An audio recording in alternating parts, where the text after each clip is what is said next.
Kung interested kang kumuha ng sasakyan, dapat alam mo mga to. Dapat mong malaman mga requirements na kailangan mo. Kaya kung ikaw ay isang local employed, itong mga requirements na kailangan mo. Valid IDs, COE with compensation, 3 months latest payslip, at latest proof of billing. At kung ikaw naman ay isang business owner, itong mga requirements na kailangan mo. 2 valid IDs, DTI permit, 3 months latest bank statement, at latest proof of billing.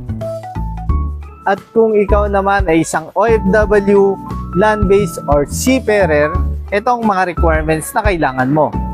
2 valid IDs, latest contract, 3 months latest proof of remittance, at yung ating latest proof of billing. Ngayong alam mo na mga requirements na kailangan mo, ano pa inaantay mo? Message mo lang ako sa aking number or PM mo ako sa aking mga social media account para may process na natin yan. At see you sa release day. Drive your ambition. Mitsubishi Motors. Kung interested kang kumuha ng sasakyan, dapat alam mo mga to. Dapat mong malaman mga requirements na kailangan mo.